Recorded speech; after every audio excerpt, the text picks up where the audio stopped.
because these are the people that'll kill you. The young man that was in prison, he just spent a lot of time in prison. He comes home. His son was killed coming from the library with his college application in his pocket, and guaranteed was killed by people that wasn't thinking about college. And so I was telling these fathers and these parents, I said, we have to retrain parents. And they were like, and some people got offended. He said, man, I've been raising my sons up down to this and that. I said, yeah, but a lot of children haven't been raised properly. So I said, what you've been raising over the last 17, 18 years can be killed in seconds by somebody who wasn't raised that way, by that bullet. And we've seen too many young people that have potential scholars get killed by those who had no ideology of going anywhere collegiate or secondary, education, let alone taking care of their primary education. Okay, hey, listen, let's go back. First of all, give your name, and then go ahead and just start out about where life started for you. My name is Ossco Bolton, O-S-S-C-O, Bolton, B-O-L-T-O-N, I'm the third. And life started for me like any other child, in a sense of, with the times that I came up in, there was still a community around, and people, older guys would ask you if you've been to school, what your grades look like. They act like there was a sense of people caring. Even if they was drinking, they would ask you how you were doing in school. And that soon flipped. It flipped because of the crack cocaine movement, and that's what really tore up our communities. We've already had the heroin and those other things in our community, but nothing tore our community up like crack cocaine. When crack cocaine came into our community, businessmen fell. Men who had things going on for themselves, women who were doing positive stuff in their life. You could take a guy who would, African American who was a fireman, and now he's taking his check and buying crack. So how long is he gonna be a fireman? You could take somebody that was a lawyer, you can take a nurse, somebody that was working for a bank, and the next thing they're walking the streets like zombies. And so that was the biggest thing that tore our communities up, because that was a chemical that came into our community that nobody was ready for. And from that point on, we as young boys between the ages of 13 and 16, at them times in the 80s, was searching for a father figure. And right as we were looking, guess who came to Kansas City? LA. Brothers from out of LA came through. They were in their 20s. Number one, being in Kansas City at 13, you couldn't compete with a 13-year-old in California. They already been exposed to 10 times more stuff. And this is without the internet. They were exposed with 10 times more things. Movies like Menace to Society. Remember when the movie, his father shot the dude in front of him, Kane, and he told him going back in the room, but he just killed a man in front of his son. They were exposed to stuff like that at a young age. And that's what we, in this society, we miss, because that's why when those brothers come down to 25, they were a lot more keen in this area. And we were very green. And a lot of people, just to put this in here, a lot of people think that these guys came with drugs and guns and said, here you go. No. What our men have to understand is these brothers came in and mentored us first. Gave us a little bit of money, bought us stuff, made us feel good about ourselves. We didn't know we was poor until they came and with all this money. And they spent time with us. Now after 6 months to a year of that, then they were able to trust us, so to speak, with the products, because they had us hooked. That was the key. It's like a pimp. If an old man gonna pimp a little girl, what he do? He buy her stuff, get her purse, get her shoes, make her feel good. And then after a while, she'll do anything to continue getting that love from him, or what seems to be love. And that's what they did. And that's how they was able to get a lot of us, because we didn't have our fathers, our mothers were on drugs, and these guys came along and they looked like big brothers to us, and mentor, father figures. And so that's how they was able to get a lot of brothers. And then others got us through, they would get you and have you come get me. And that's another way to infiltrate. But they still had to mentor you to make you feel like they were with you. And so that played a tremendous role in this. From that point on, everything spiraled. You couldn't go up this block or that block. If you had on red and you went that way, you got shot. You had on blue and you went up that way, you were shot. Kansas City seen a spike in crime, especially violent crime, shootouts in the middle of Prospect, on Paseo, losing children, babies getting gunned down, and which was one of my steps to where I do today. By the time you're 20 years old, you've been in 200 shootouts. That takes a toll on you. Number one, you don't fear death. Number two, you don't care for nobody else's life except the ones that are in your circle. And everybody becomes your enemy. And that's what the brothers in the streets, whether they black, brown, or white, if you in them streets, you've made yourself open to so many different enemies. Think about it. Not only if you and I are enemies, you gotta worry about me gunning at you. You gotta worry about the guys in the street gunning at you. You gotta worry about the police on you. The neighbors that you grew up with don't respect you. And those become, key things that people don't understand. And when your neighbors don't respect you and they think you this criminal, they don't protect you anymore. And that's what people don't get. So one of the things that I had to look at was, look at all my enemies. It made my life that much harder. Then you feel like you're alone. And that's where you get songs like Me Against the World, because you didn't set yourself up to where it seems as though the whole world is against you. And really the world is terrified of you because of what you have become. And that plays a key factor. Once I lost my nephew in a drive-by in 1993, he was only 11 months old, it made me realize the type of pain I could bring upon my family, which was key for me. And what I tell these young people today is, if you have the power to bring pain to your family, then you have that same power to bring joy to your family. So those are always key things I looked at in my lifetime. We were young. A lot of brothers were getting killed. A lot of brothers wound up in wheelchairs, paralyzed. And a lot of people just couldn't see tomorrow. And then it makes you live day by day. And those were key things that was a downfall for us as a community. When you have a majority of young people not expecting to live past 19. And when you made it to 19, you say, well, I know I'll be dead by 25. So if I know I'm going to be dead by a certain age, then education is not important to me. Nothing becomes important to me but that moment and living for that day. And then in other communities, they're thinking about 20, 30 years from now. You can't think that far because you'd have been to so many funerals, you've seen so many bullets flying through windows and past your head. You like, man, I know I'm going to get killed. So there's no hope for me. And when there's no hope in a community, this is what it looks like. Then your schools get overwhelmed with young people that don't expect to live. And then they don't have a problem fighting. They don't have a problem cursing out teachers. They don't have a problem fighting with the police because they like, I'm dead anyway. What I'm learning here, I'm not going to live long enough to use it, so it doesn't matter to me. And so these are things that we have to look at as a community.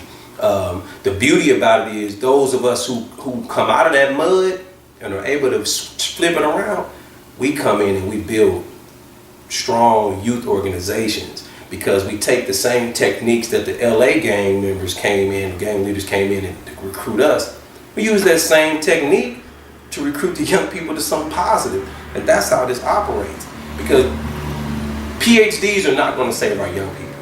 Those with master's degrees, they're not going to save our young people. You can go and get the best education in college. How can you think you're going to understand me who haven't even had your experience? I'm not going to feel you. You doctor such and such. You MD this and that. You the psychologist. So what? What does it have to do with me? My mother just got killed. They just picked my daddy up because he just did several murders and now he's going to prison. My brother just caught and got 7 life sentences for moving crack cocaine in a string of homicides. My sister being raped. My nephew just got killed. He was numbered, 2 years old. So what you talking about has anything to do with me? You don't even understand what these shoes that I'm walking in. And so it's going to take those who actually been through it, lived it, overcome it, but they overcome it with those mentors. And then there's a specific training that we had to go through as young people. It's not a fact that you coming in saying this is what you need, but coming in saying what do you need, and then we're going to help you get the resources that you need. But also, once we give you what you need, we want to add these other pieces. You need some training, brother, because you've been in the street so long and you've been dealing with that. Let us help you control how you get self-control, and those things start playing a factor in it. I watched a lot of my guys get killed that you would see 5 minutes and they go away. Now, how do you take that? And we flipped it. We created the largest positive gang in the city through the Posse youth organization that I created. And Posse is peers organized to support student excellence.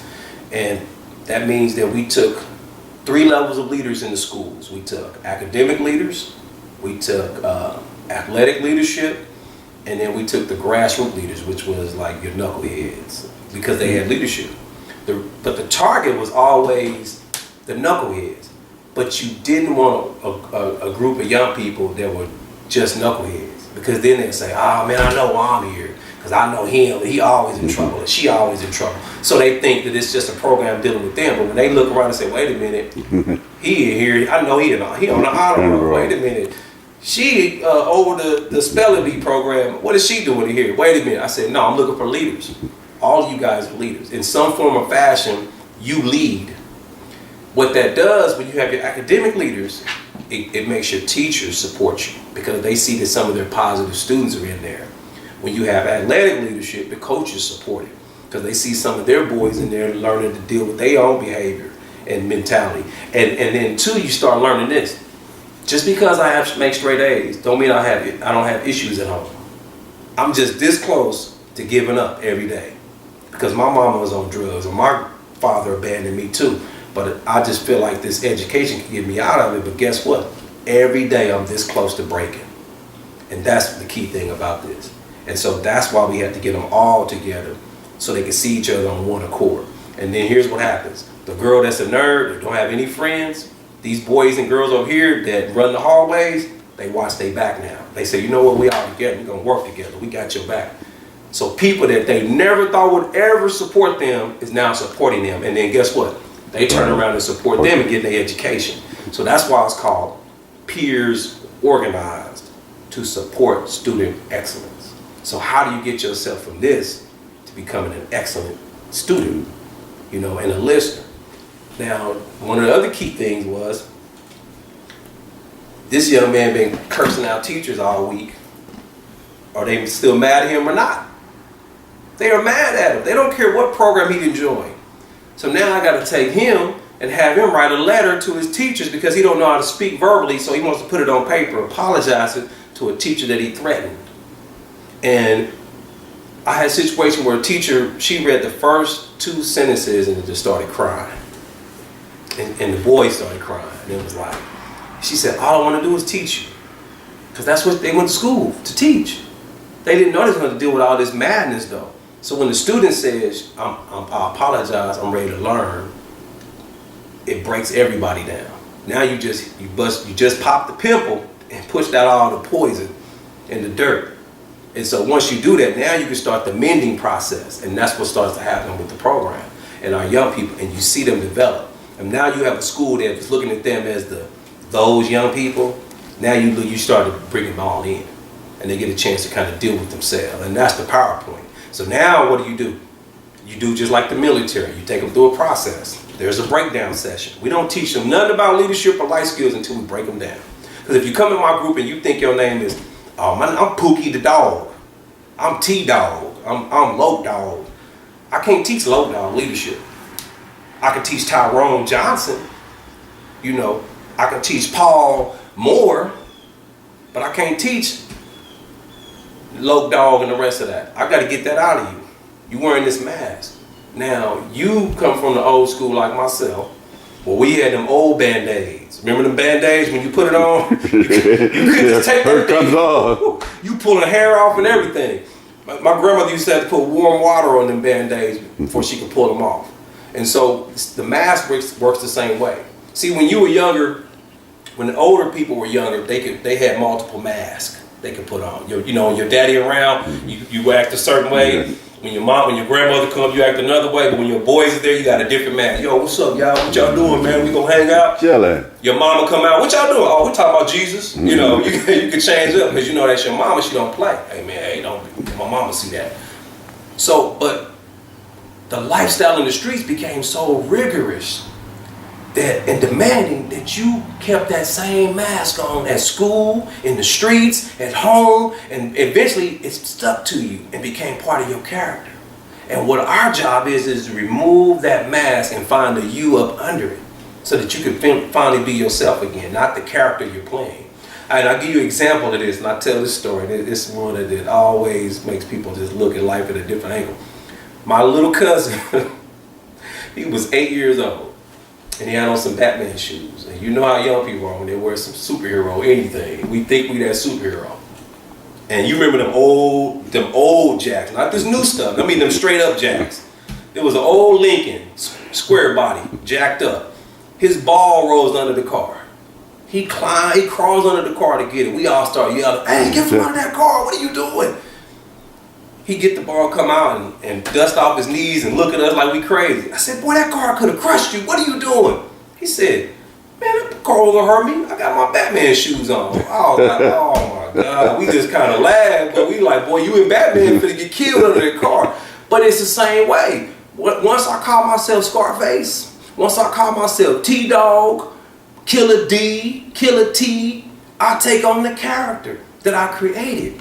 Your job is to now help me find me again. You see what I mean? And that's part of what it is. These young people are in survival mode 24 hours a day. And then you got to make them feel safe enough, not only to remove the mask, but how to find themselves and be themselves. And one of the things I tell young people is this: if you're pretending to be something, that means everybody that's following you is only following you for who you're pretending to be. I said, the only way you're going to know who's really with you is be yourself. And then those who stick with you, those are the ones that really love you for who you are. Everybody else just following for the dude you pretending to be. And so that's how we change a lot of things and get them to think about stuff. Another piece that I do is I call it the time machine. And I'll ask the students, how old are you? They say, well, I'm 16. What's your name? Okay, your name TJ. Okay. If a time portal opened up and you walked through that portal at 55, what are you going to look like based on what you're doing today? And most of them say, man, I probably don't look like nothing. I ain't doing nothing. And I say either one or two things going to happen. You either going to come through the portal or you going to say, I got $5,000 suits on and I'm, hey man, good job, boy, we did it. You did a good job, don't change nothing.